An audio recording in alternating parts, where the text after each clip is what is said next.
Pourquoi est-il si difficile de répondre à une question pourtant simple? Combien de Corans ont été vendus dans le monde? À première vue, la question semble banale. On pourrait croire qu'il suffit de consulter des chiffres, des classements, des statistiques. Mais dès que l'on commence à creuser, on se rend compte que le problème n'est pas le manque de données, mais la nature même du Coran.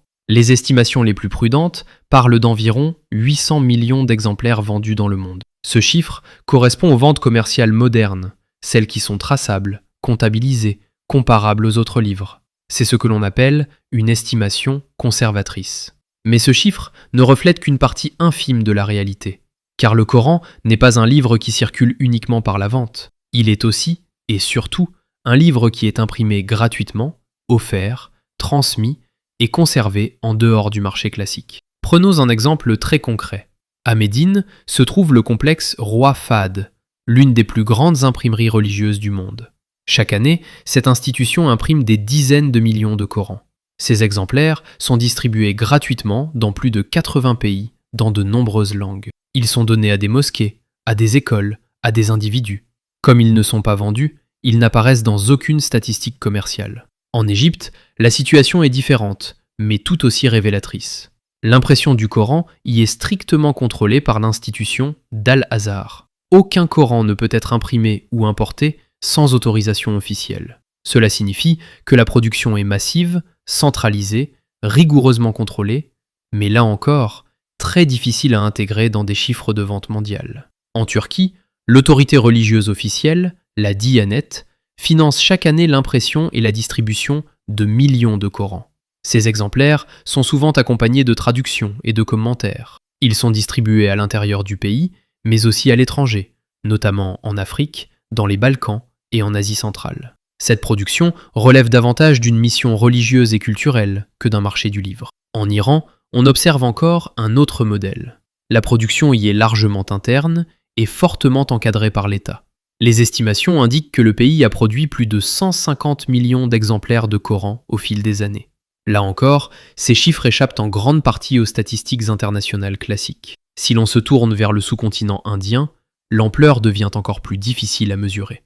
L'Inde et le Pakistan comptent ensemble plus de 500 millions de musulmans. On y trouve certaines des imprimeries les moins chères au monde, capables de produire des Corans à très bas coût. Ces exemplaires sont destinés aux mosquées, aux écoles religieuses et aux foyers modestes. Les volumes sont immenses, mais les données précises restent fragmentaires. En Indonésie, le pays qui compte la plus grande population musulmane au monde, les chiffres officiels indiquent qu'un programme public a permis d'imprimer environ 1 700 000 Corans sur une période de 5 ans seulement. Et il ne s'agit là que d'un programme parmi d'autres. À tout cela s'ajoute ce que les chercheurs appellent le circuit informel. Les dons personnels, les impressions locales, les distributions communautaires, les Corans hérités de génération en génération. Selon plusieurs estimations, ce circuit représenterait jusqu'à 60% de la circulation mondiale des nouveaux exemplaires. Lorsque l'on additionne toutes ces réalités, les États, les fondations, les imprimeries locales, les dons, les héritages, on arrive à une estimation bien plus large. De nombreux chercheurs estiment que plus de 3 milliards d'exemplaires du Coran ont été produits depuis l'apparition de l'imprimerie. Et encore, ce chiffre ne prend pas en compte une dimension essentielle. Pendant des siècles, le Coran a été transmis sans papier. Il a été mémorisé, récité, enseigné oralement. Aujourd'hui encore, des millions de personnes connaissent le Coran entièrement par cœur. Même sans livre, le texte continue d'exister, intact. À l'ère du numérique, le phénomène se poursuit sous une autre forme. Les applications coraniques comptent des centaines de millions d'utilisateurs à travers le monde. Et pourtant, le Coran imprimé ne disparaît pas. Il reste présent dans les maisons, dans les mosquées, dans les écoles, posé avec respect. Alors, quand on demande combien de Corans ont été vendus dans le monde, la réponse la plus honnête est double.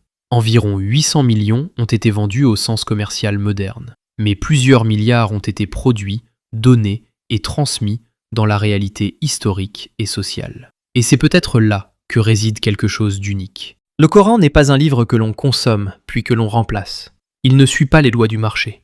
Il traverse les siècles, les continents et les technologies sans perdre sa place. Ce n'est pas seulement un livre que l'on lit, c'est un livre que l'on garde, un livre que l'on donne, un livre que l'on récite mot pour mot, chaque jour, depuis plus de 14 siècles.